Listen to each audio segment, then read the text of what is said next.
जिसके सदर शमसुर इस्राइल साहब, मालेगांव शहर समाजवादी के सदर यूसुफ इलियास साहब, मैं यहाँ जिन लोगों ने ये प्रोग्राम रखा है सबसे पहले इन लोगों का शुक्रिया अदा करता हूँ कि उन्होंने ये प्रोग्राम रखा और हमें यहाँ बुलाया और इस्तेकबालिया रखा। जनता दल बोलने के बाद अगर मैं कहूँ कि मालेगांव शहर में 2 अक्टूबर के बाद से 8 नवंबर तक जब तक हम शमूलियत इख्तियार नहीं किए उस वक्त तक अगर कोई सियासी मौजू रहा तो यही रहा कि निहाली सोच क्या करेंगे। और ये शहर निहाली सोच और निहाली नजरिए में चलने वाला शहर है। हमें कई पार्टियों की तरफ से दावत आई, हम उनसे मुलाकात भी की। हमारी ये समझ थी कि मुलाकात सबसे करो और जो निहाल साहब जिस सोच और फिक्र को लेकर चलते हैं, कौम मिल्लत को जिस तरह से बातचीत करते हैं, उस नजरिए के साथ कौन रहेगा मुल्की सतह पर भी और रियासती सतह पर भी, वही मालेगांव शहर का मुस्तकबिल तय करेगा। तो हमने सबसे मुलाकात की। शहर में बहुत मौजू इस पर भी हुआ कि हर पार्टी, मालेगांव शहर की एक खास बात है कि यहाँ छोटी बड़ी हर पार्टी है, हर पार्टी के सदर है, हर पार्टी के जिम्मेदार है। तादाद में कम हो सकते, ये भी हो सकता है कोई पार्टी का एक ही आदमी हो मगर है। तो ये शहर की खूबसूरत है। उसमें बहुत से लोगों ने ये बात बोले कि तुम किसके साथ, इनके साथ तुम मालेगांव शहर में काम कर पाएंगे क्या, उसके साथ काम कर पाएंगे क्या। बहुत से हमारे नुमाइंदे भी पूछ रहे, लोगों को भी फिक्र थी। तो शान हिंद एक बात बोली कि मालेगांव शहर में अगर हम मुकामी तौर पर किसी के साथ तालमेल से काम कर सकते तो वो यूसुफ भाई है, क्योंकि हम साथ में रहे, हम निहाली सोच रखने वाले लोग हैं। दूसरों के साथ एक बार हमको तालमेल बनाने में कुछ तकलीफ हो सकती, मगर अगर समाजवादी का हमारा फैसला होगा तो वहां पे हमको कोई तालमेल बनाने की तकलीफ नहीं होगी, क्योंकि हम साथ में काम करें और हम एक दूसरे को जानते हैं और एक ही नजरिए और एक ही तरीकाकार है हमारा काम करने का। तो यहाँ पर कोई डिस्टर्ब होने का सवाल ही नहीं आता। लोगों ने गलत फहमियां भी पैदा करने की कोशिश की, बदगुमानी भी पैदा करने की कोशिश की, बदगुमानी से बदगुमानी भी होने लगी, मगर कुछ लोग दूसरी तरीके से बात करने लगे कि तुम उनके अंडर में काम करेंगे क्या, वो तुम्हारे अंडर में काम करेंगे क्या। मेरी तो बात यही नहीं समझ में आती कि सियासत में अंडर में काम करना क्या होता है। ये कोई कमर्शियल कल्चर थोड़ी है, ये कोई कंपनी थोड़ी है। ये लोगों की खिदमत करना सियासत में एक काम होता है और यहाँ काम साथ में किया जाता है। किसी के अंदर किसी के नीचे रह के यहाँ काम नहीं किया जाता। हम यूसुफ भाई के साथ काम करेंगे, हम महबूब भाई के साथ भी काम करेंगे, हम साथ में काम करेंगे। हमारा वर्कर भी हमारे अंडर में नहीं काम करता, हमारे साथ काम करता है और साथ में काम करना ही सबसे बड़ी खूबी है। यहाँ पर कोई कंपनी में बोला कोई कंपनी आप नहीं चलाने जा रहे, जो सियासत को कंपनी समझते होंगे वो अंडर में काम अपने वर्करों से और अपने जिम्मेदारों से, अपने कारपोरेटरों से करते होंगे। तो कंपनी की तो उनका मामला रुपया पैसा बटोरना है। हमारा मकसद यहाँ यूसुफ भाई भी बैठे हैं, हम भी हैं, हम निहाल साहब के साथ काम करें। हमारा कभी मकसद ही रुपया पैसा सियासत में बटोरना नहीं रहा, इसलिए हम साथ में काम करने वाले और इंशाअल्लाह हम बहुत अच्छे ढंग से साथ में इस शहर का काम करेंगे।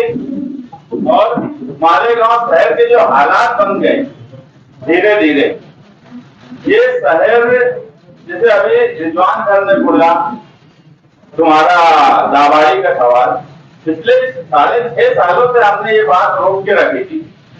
हमारी कोशिश पूरी यही थी। आज 1.5 साल से कारपोरेशन में लोकल बॉडी खत्म हो चुकी है मालेगांव शहर में और क्या कहीं ना कहीं आउटर के दादा भुट्टे ने फायदा उठाया और इसमें कौन लोग शामिल हैं हम जल्द ही प्रेस कॉन्फ्रेंस लेकर उस पर खुलासा करेंगे।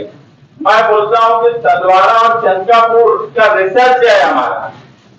मालेगांव शहर में कोई सियासी पार्टी, कोई लीडर हमारे सामने बैठ जाए और तलवाड़ा और चंकापुर के पानी के सवाल पे तो जवाब नहीं दे सकता। मुझे ये भी मालूम है मालेगांव शहर का कौन लीडर किसके साथ कमिश्नर के साथ में मालेगांव शहर का दादा हुसैन और मालेगांव शहर का कौन लीडर था जो एग्रीमेंट के लिए किस वक्त बैठा, कहां पर बैठा, कमिश्नर ने किस तरह से डील की, किस तरह से वाटर ग्रीस को बढ़ाने की जो बात हुई, ये बात और ये एग्रीमेंट ये दोनों एक साथ हुई चीज है कि वाटर ग्रीस को मुद्दत बढ़ाई जाए और कहां से किसको पैसा दिलवाने का काम कमिश्नर साहब किए, इसका भी मुझे पूरा इल्म है। अगर कोई ये समझता हो कि हम महीने भर से पार्टी के मामला में थे तो मेरी नजर भी सब पर थी, कौन लीडर क्या कर रहा है, कहां पर किसकी डील हो रही है और कौन कौम और शहर का नुकसान करने के लिए एक लीडर के सामने बैठा है और जहां पर बैठा है प्रेस कॉन्फ्रेंस देखिए उसका खुलासा जल्द ही करेंगे और एग्रीमेंट मिलने के बाद क्या कानूनी तौर पर किया जा सकता और क्या तहरीकी तौर पर किया जा सकता उसकी भी कोशिश करेंगे। हमने यहाँ सर अब्दुल करीम बैठे हैं जो पानी परिषद के सदस्य हैं, जिन्होंने इस शहर में सरकर्ता अफराद को बुलाया और पानी परिषद रखा, उन लोगों से भी बातचीत की जाएगी। कोई ये ना समझे कि कोई चीज हो गई है तो अब वो चीज वहां खत्म हो गई, अब तो इस शहर में उस सवाल पर बात शुरू होगी और जोरदार तरीके से शुरू होगी। समाजवादी पार्टी में जाने का मकसद ही हमारा ये था कि पहले कहीं ना कहीं हमें लीडरशिप की कमी लगती थी, हम मालेगांव शहर में जो काम करते थे वही हमारा हासिल था, जो हमारी मेहनत थी वही हमको मिलता था। हम ये बात मानने में मुझे कोई बुराई नहीं है कि हम ऊपर मंत्रालय लेवल पर काम काज करने में कमजोर थे, मगर आज हमारे साथ अबू आसिम आजमी साहब जैसा मर्द लीडर है जो मालेगांव शहर में अगर कुछ गलत हुआ है तो अब हम हमारे पास वहां मजबूती से रख सकते हैं। इससे पहले भी हम रखते थे मगर उसमें वो मजबूती नहीं थी जो आज हमें मजबूती मिलेगी। मुझे अबू आसिम आजमी साहब खुद बोले कि मेरा लेटर लेकर जाओ, 20-25 लेटर मेरा ले लो, तुमको जो लिखना है वो लिखकर मेल करो, मैं साइन करके तुम्हारा लेटर तुम मालेगांव में इस्तेमाल करो, मंत्रालय में करो। तो इतनी अथॉरिटी जो लीडर हमको दिया, मालेगांव शहर के बारे में जो बार बार सोचता है, मालेगांव शहर के बारे में जो बार बार बोलता है, उस लीडर के साथ ही हमको जाना था, वही हमारी विचारधारा थी। निहाल साहब भी समाजवादी लीडर माने जाते थे और इसीलिए हमने समाजवादी में जाने का फैसला किया और मालेगांव शहर में भी यूसुफ भाई समाजवादी में आए थे और मैं इससे पहले बोला कि दूसरे लीडरों से तालमेल बैठाना हमारे लिए मुश्किल था, मगर यूसुफ भाई के साथ तालमेल बैठाना हमारे लिए कोई मुश्किल बात नहीं है। हम अगर अलग भी हुए, अगर यूसुफ भाई कभी कहीं दूसरी तरफ से काम काज किए गए, मगर हमारा तालमेल हमेशा रहा और अब तो हम एक पार्टी में तो बहुत अच्छे ढंग से हम इस शहर की खिदमत कर सकते हैं। मैं हमेशा बोलता हूँ कि सियासत आवाम की खिदमत का सबसे बड़ा प्लेटफॉर्म है और हम जो लोग यहाँ बैठे हैं ये सब खिदमतगार लोग हैं। ये कोई पार्टी के चेयरमैन और पार्टी के कंपनी चलाने जैसे लोग नहीं है, इनको हमेशा फिक्र रहती है।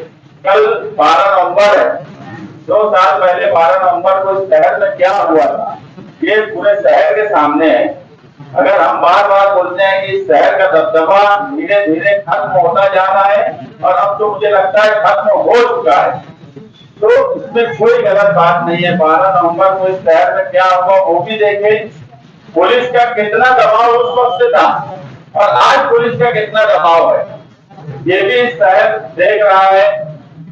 मैं ईदगाह पर क्रिकेट खेलने से लेकर शिवाजी पुतले तक भगवा झंडा लहराने तक घर की यात्रा हो के अंग्रेजी कॉलेज का वाकया हो, हर वक्त हमने फिरका परस्तों को मुंहतोड़ जवाब दिया।